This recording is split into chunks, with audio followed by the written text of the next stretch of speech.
My name's Aaron Reed, author of The Supernatural Lifestyle, tall guy master trainer, coming at you from Powerhouse Gym downtown Tampa, where I'm about to show you tall guys how to get gigantic quads.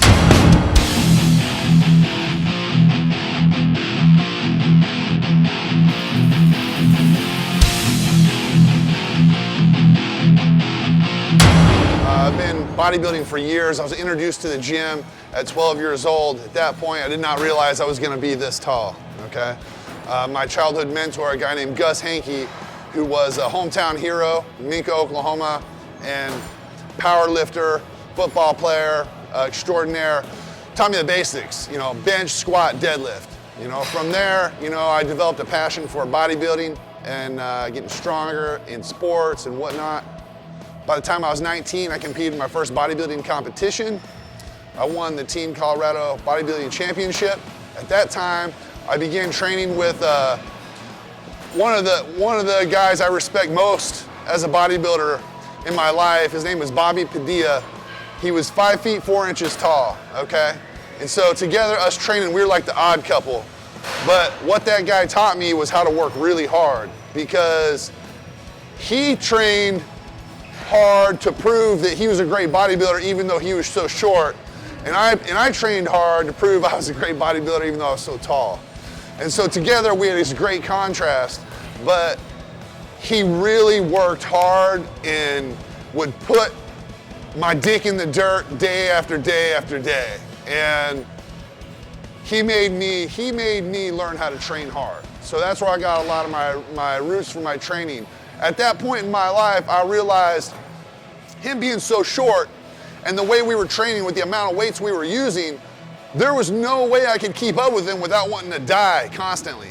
I would find myself training with this guy and my heart wanting to jump out of my chest after doing 1 or 2 sets of 20 with like 2 plates, And I look over at him, he's fine, I'm wanting to pass out, So what I had to do at that point was I instinctively came up with techniques that allowed me to get the most out of my workouts and still hang with this guy.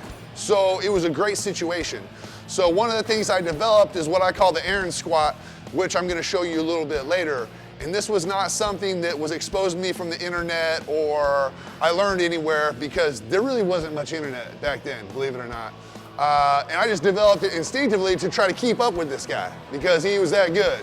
I mean, he had 20-inch arms at 5'4", and his legs were like, I don't even know what his legs were, but the guy was like a ball of muscle, And so for me to try to hang with him, it really took a lot out of me. So I developed some techniques, but it wasn't until years later that I actually learned some technical maneuvers and actually reasons behind what I was doing and maybe some better ways to do things. I hooked up with professional bodybuilder Ben Pekulski, who really broke down for me like what we're trying to do. Ideally, as a bodybuilder, you want to direct tension. You want to direct tension to the muscle group. We always talk about feeling the muscle, feeling it. That's key. Yes, this is true, but he also talks about a technique called time under tension. The longer a muscle is under tension, the more it's going to respond. The other thing that he taught me is you want to make a muscle as short as possible when you're contracting it. This will make it stick out as much as possible, creating that fuller, rounder look. Now, from a tall guy perspective, that's all I want, and that's all we want, okay? So, I was able to learn some techniques from him. I was able to take some, techniques that I instinctively learned on myself and put it together to give you what we have today. And so I present to you Tall Guy Training, Legs, Volume 1. Okay, so what I'm about to show you guys is the proper way to do leg extensions. But first I want to explain something. Leg extensions are like icing on the cake. They're not a mass builder, okay? It's all about definition. That's what they're for. So they're great for a warm-up and they're great for a finisher. I usually do both in my workout. But what you need to understand is there's proper ways to direct the tension and to shorten the muscle the best way possible while you're doing it, okay? First thing I want to start off with is, if you take this position where you lean back, all right, and as you extend, what happens is, yeah, your quads flex, but they're not as short as they possibly can be. as when you come here and raise your chest up. What happens is in this position, we're able to rotate the hips slightly so we can shorten up this quadricep just a little bit more. And to get completely contracted is what you wanted. So you want to stay here, okay, when you do your movement, okay? I keep everything in line when I'm contracting. I get my toes pointed up. Everything hits evenly, okay? Squeeze really hard, chest is up, everything is short, all right? This is how you do it. Now, if you want to change the tension a little bit, there's a couple little things we can do. We can take the same form, I can turn my toes in slightly, okay? When I turn my toes in slightly, I can hit the outer sweep a little bit more. So now we got this angle, okay?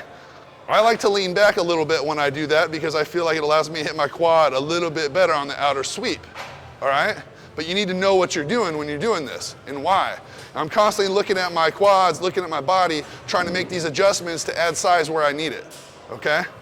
But the bulk of my work is gonna be right here. Everything's straightly in line. If you turn your toes out, a little bit and then squeeze, we get a little bit more teardrop, okay? But not enough to make a big difference. So I like to keep everything straight. Here we are at the squat rack. You know, there's been a lot of controversy and talk about tall guys doing traditional squat versus front squat, etc. Really what you need to be concerned about is you need to understand a couple things about how the tall frame works. Okay, first of all, in the loaded position with a squat, regardless of its front squat or traditional squat, there's a greater load because your levers are so much longer. There's a greater load at the loaded position, all right? But what people don't realize is once you come out of that loaded position, there's actually a greater range of motion where there's no tension. So there's a lot of motion at the top of the squat where there's really no tension. You're just standing with weight on you. So what happens is, you know, you may come all the way down into a loaded spot here, and then there's tension, tension, tension, tension. Then from here to here, there's really no tension. From here to here, there's really not much tension going on, okay?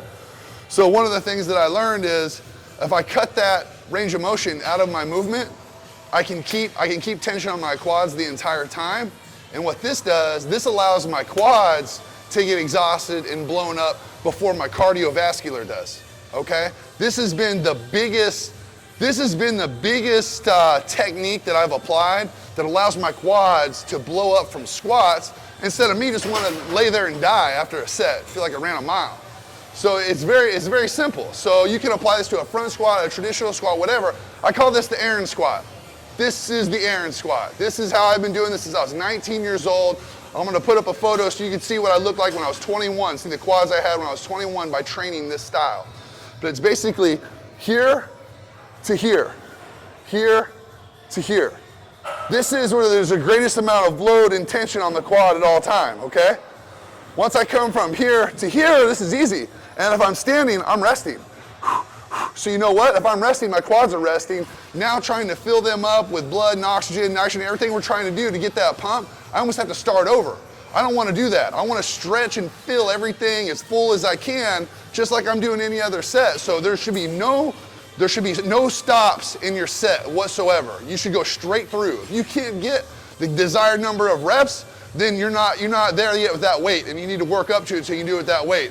Let's say you're doing 20 reps and you got to stop at 15, and then do 5 more, it's over. You already screwed up. You already screwed up. You're not there, okay? You need to train harder, okay? So you can condition your legs to be full, all right? That's where all the tension comes from. So splitting the set up with rest breaks is all it is, rest breaks. You know what I mean? They ain't do nothing, make you stronger, not gonna make your legs bigger, okay? So it's here.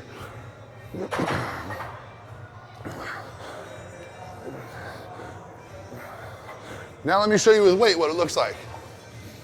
When it comes to with weight, I'm gonna show you a couple different stances, okay? I'm gonna show you how to get tension directed to the bottom of the quad. I'm gonna show you how to put tension to the middle of the quad, all right? I can even show you how to hit your glutes, all right? But your feet placement and how you contract from there makes a big difference. Like how close your feet are, what direction they're pointing, all these things make a difference. I'm gonna lay it out for you so you understand like what we're doing with the quad, okay? Okay, first of all, let's start with a narrow stance. When I say narrow stance, this is closer than shoulder width. Okay, what I want you guys to get out of your head is people say, don't get your knee over your toe. You're tall, you need to get your knee over your toe. If you don't learn to get your knee over your toe, you're never gonna grow the quads you want, okay? Period, end of story.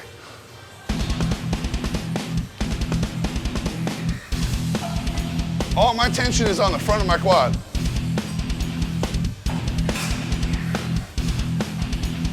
You wanna go all the way down, but you don't wanna come all the way up. Why? It's resting. I don't wanna rest. I want my quads to be exhausted.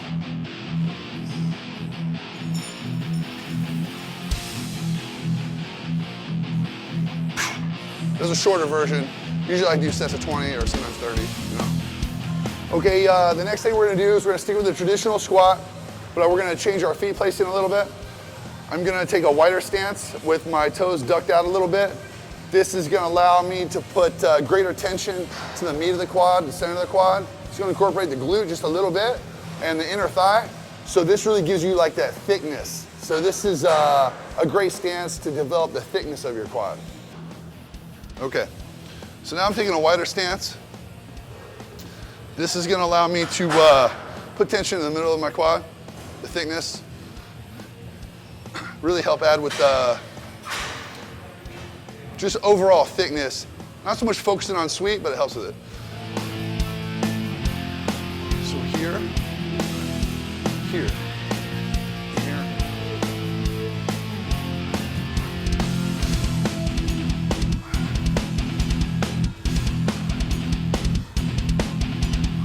Gotta get all the way down, all the way down. There you go, there we go.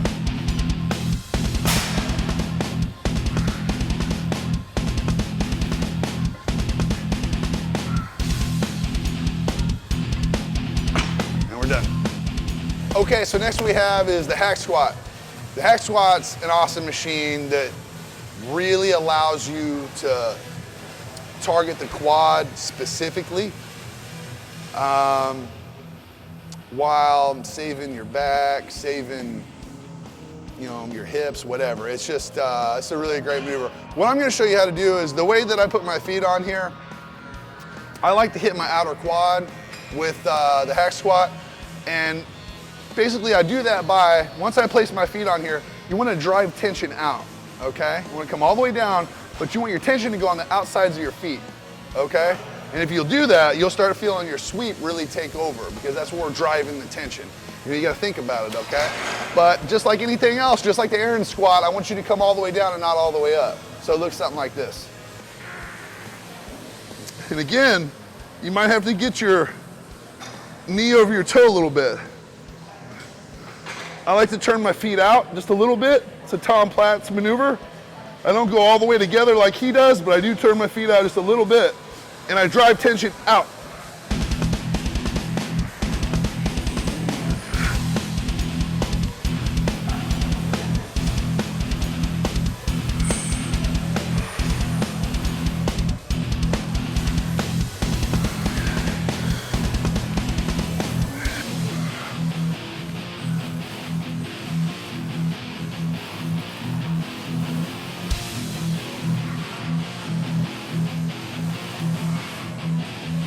Boom. Okay, what I'm about to talk about is the lunge. Lunge is vital for development of the quad. It also brings out a lot of detail, but you know, lunging is one leg at a time. What I'm gonna show you is the difference between taking a big step and a short step, okay? You know, the difference is, you know, where the tension goes. A short step goes on the quad, a big step, you get more glute and hamstring interaction. I typically like a bigger step, just because I feel like it stretches everything out and it brings out more detail. We can do other things for just the quad, you know, than a lunge. So it looks like this. Big step with the lunge. A lunge is a lunge. You gotta take a big step. So we step here, step through. Here, step through. Now when you do that, your hips are moving forward every time you step through.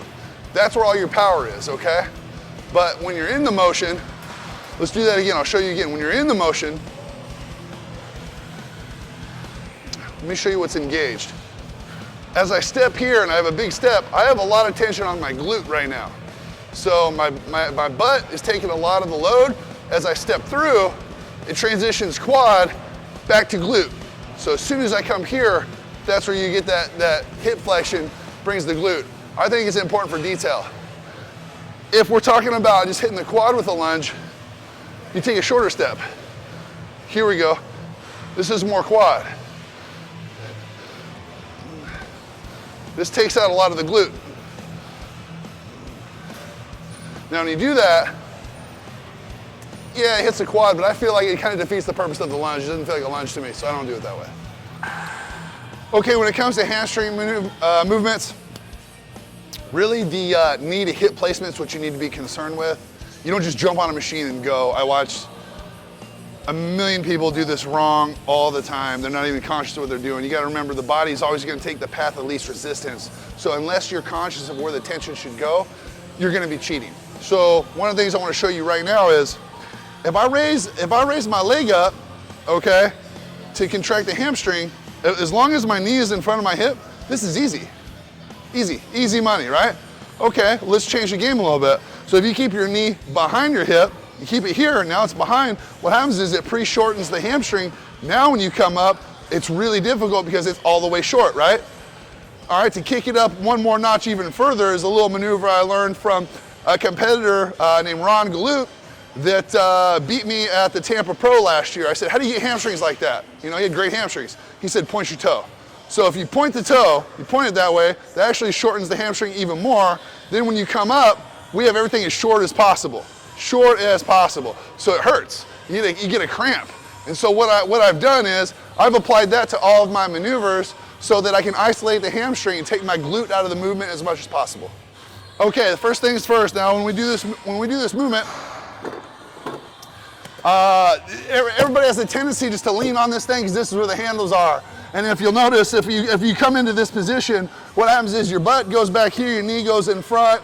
This is easy. I can do this all day long. It's easy. There's really no tension there because I'm not completely contracting my hamstring. So if I want to completely contract my hamstring, what you got to do is you got to get your hips forward so your knee can be behind your hip, all right? That way we can completely shorten everything. So what I like to do is brace myself here, push my torso back, and then as I come up, I make sure I point the toe to make it even tougher. And so now it's all hamstring, okay? And one of the things you can do is, let's say you get 10 reps, say you get 9, and you can't get 10, then all you gotta do to spot yourself is you can lean forward and you can finish. Because this still does something, but it doesn't give you the full contraction that you get here. Okay, so next thing we're gonna do is we're gonna use this leg curl machine. This is the prone position leg curl. Same principle applies, okay? We have to make sure we keep our hip in front of the knee, okay? So in order to do that, when I get on here, I'm gonna push myself up off the bench. Instead of hugging it, I'm gonna push myself up off so I can get my hips forward, okay? Then we're basically gonna do the same motion we did over there, okay? Or did in the last exercise. Looks like this.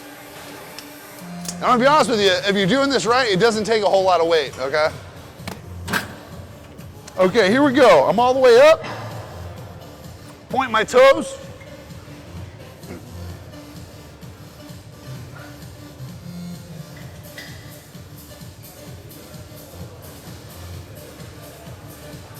Keep my hips pushed forward. I don't want to raise my butt up like this. A lot of times people raise their butt up and what they're doing is they're cheating. They're just cheating the motion. So instead of shortening the hamstring, they're actually elongating it. You want to shorten it. Point your toe, point your toe. Okay, so this is actually my favorite hamstring movement. How most people do this is not how you want to do it. Again, this is a technique that I'm still implementing. I'm talking about pointing your toe, talking about keeping your hip in front of the knee.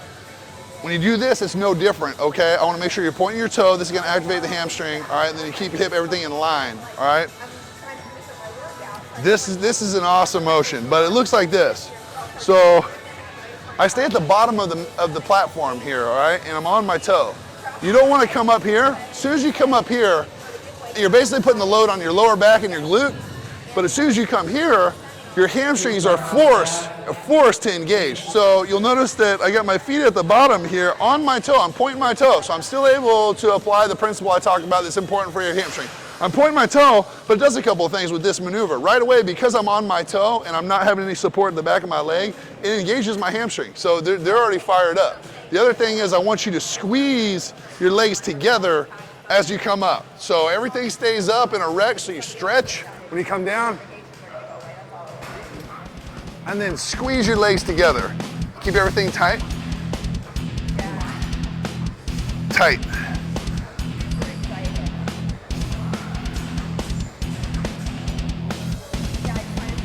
If you do this right, it fires up. My favorite hamstring movement.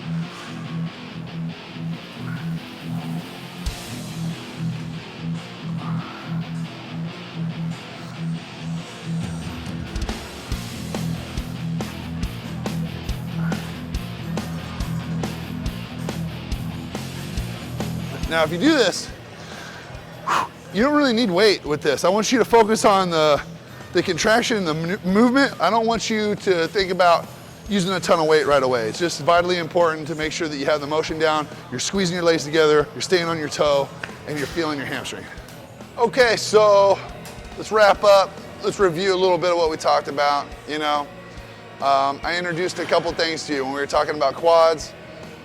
I introduced to you the Aaron squat, how important it is to keep tension in the loaded position and to remove the range of motion that doesn't have tension, to eliminate rest so that you can get the most out of your sets and your cardiovascular won't give out before your legs do.